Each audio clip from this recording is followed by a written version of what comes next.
Good morning. Good morning.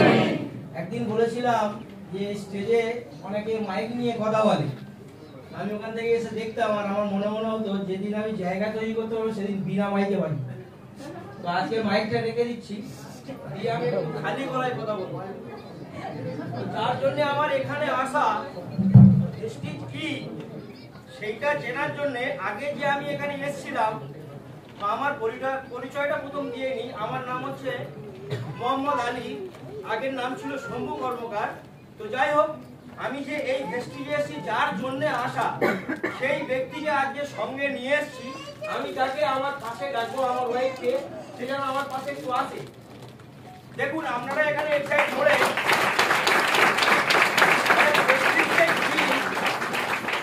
যদি পাগল না হতো আমি জানতে পারতাম না। একে দেখে কাকে কাকে পাগল মনে হচ্ছে।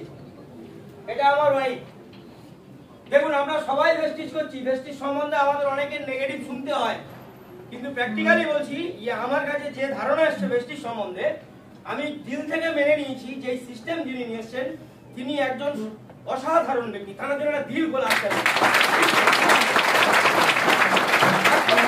ডাক্তারবাবুরা আমাদেরকে বলছে যে তোমরা এই রিপোর্ট করো, ওই রিপোর্ট করো। মাই ডিয়ার ফ্রেন্ডস, একটা কথা বলতে চাই, কোনো রিপোর্ট করিনি, শুধু বিশ্বাস করেছি। ভেস্টিজকে বিশ্বাস করেছি বলে আজ পাগল বউকে এখানে ভেস্টিজের প্রোডাক্ট খাইয়ে পুরো সুস্থ করে দাঁড় করাতে পেরেছি।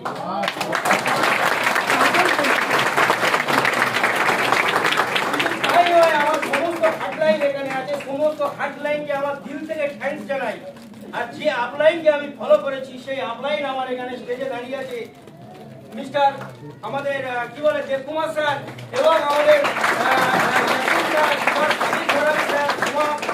ম্যাডাম, এদেরকে ফলো করে আমি এই জায়গায় এসেছি। আমি যে কর্ম করি সেটা হলো ভ্যান চালাই। আপনাদের এখানে কেউ ভ্যানওয়ালা আছে? বলুন, এত রাস্তায় ভ্যানওয়ালা আছে, তারা এই জায়গায় এসে কথা বলতে পারবে? আজকে আমি চিন্তা করেছিলাম যে আমার বউকে যখন সুস্থ করতে পেরেছি, এরকম আমার অনেক মা বোন বাড়ির আশেপাশে শুয়ে আছে, তাদের কাছে খবরটা পৌঁছে দেব। অনেক কথা শুনতে হয়েছে আমাকে, অনেক কথা শুনতে হয়েছে। কৌশিক স্যারের একটা কথা শুনলাম, স্যারের জন্য দিল খোলা হাততালি হয়ে যায়। 1 টাকার পেনও লিখতে পারে, আবার 3 টাকার পেনও লিখতে পারে, তাহলে আমি পারবো না কেন? এটাই আমি কমিটমেন্ট করেছি নিজের সঙ্গে।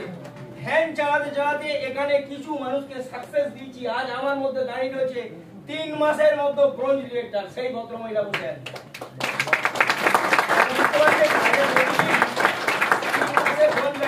আগের মাসে এইরকম জায়গায় দাঁড়িয়ে কথা বলেছিল ফার্স্ট ডে, সেখান থেকে bronze director, direct bronze medal. তাহলে চিন্তা করুন পাওয়ার অফ ভেস্টিজ, ভেস্টিজের ক্ষমতা কি। আজকের যেখানে এআই আমাদের সবকিছু করে দিচ্ছে, এআই যদি রান্না করে দেয়, এআই যদি রোবটে গাড়ি চালায়, তাহলে আমরা করবো কি? আমাদের কাছে কোনো কাজ আছে? যাই করুন না কেন, দাঁত আপনাকে মাজতে হবে, সাবান আপনাকে মাখতে হবে, চা আপনাকে খেতে হবে, এটা কিন্তু এআই করে দেবে না। আমরা এই কাজটা নিয়েই আগে বাড়ছি। বালি স্যার আমাদের জন্য এই প্ল্যাটফর্মটা করেছে, তার জন্য আরেকটা দিন করে আসতে হবে। আস্তে আস্তে অনেকই লোক আছে, বলার অনেক সময় আছে, আরো বড় জায়গায় যাব মনের আশা।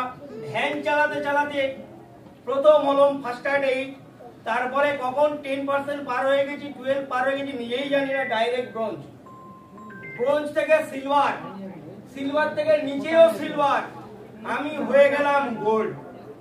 সিলভারে পেলাম কি? ট্রাভেল ফান্ড, বিদেশে যাওয়ার টাকা। আমার 14 পুরুষ পাবে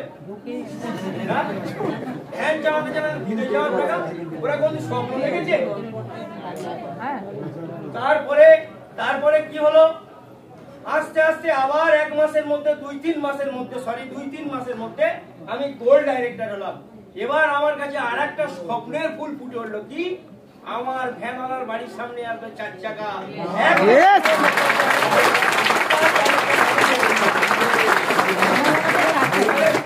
ব্যাপারটা কার জন্য হলো? ভেস্টিজ যদি আমার কাছে না আসতো, বউ যদি পাগল না হতো, এটা কোন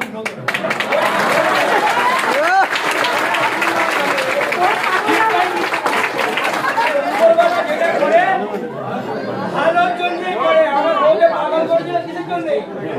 আমার ভালোর জন্য।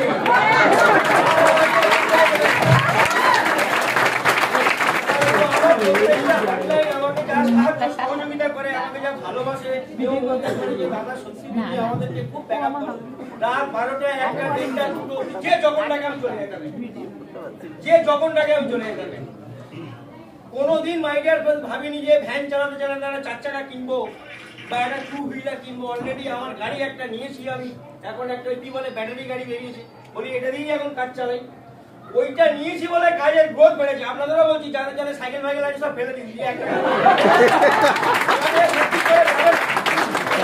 করতে গেলে আমার হাটলাইনকে আমাকে পরিষেবা দিতেই হবে, নাহলে আমি পারবো না, এখানে আগাতে হবে। আমি দেখে ফেলেছি যেই টার্গেটে এই মানুষগুলোকে দেখছি তো এসে এসে ভিতরে রক্ত টকবক ফুটছে। এই জন্য আমার কথা সবাই শুনতে পাচ্ছেন? বলেছিলাম বিনা মাইকে বাজবো একদিন, যেদিন এই স্টেজে উঠবো আমি। তো যাই হোক, আমি আর বেশি কিছু বললাম না। আগামী দিনে আরো বড় জায়গা তৈরি করব। সমস্ত মানে আপলাইনকে আমার শ্রদ্ধা এবং ভালোবাসা জানিয়ে, সমস্ত হাটলাইনকে আমার স্নেহ মমতা জানিয়ে আমি আমার বক্তব্য শেষ করব।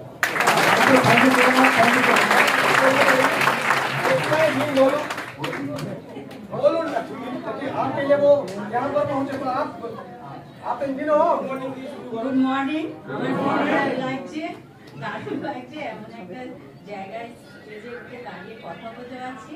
সবাইকে একটা অনুরোধ করব, আপনারা সবাই সুস্থতার যদি পেতে চান তো স্টেজের প্রোডাক্ট ধৈর্য ধরে খাবেন। 1 মাস 2 মাস খেয়ে ভাবলেন না যেটা আজ হয়নি হবে না, হতে পারে না, এটা আনবেন না মনে, খাবেন ধৈর্য ধরে খাবেন, সবাই খাবেন। দেখুন পাগল বলছে ধৈর্য ধরে বেশি করে খাবে। কত পাগল এই এক্সাইট মোড়ে ঘুরে ঘুরে বেড়াচ্ছে, আর একটা পাগল ভেস্টিজে প্ল্যাটফর্মে এসে প্রোগ্রাম করছে, এই অন্য পাগল। Thank you so much.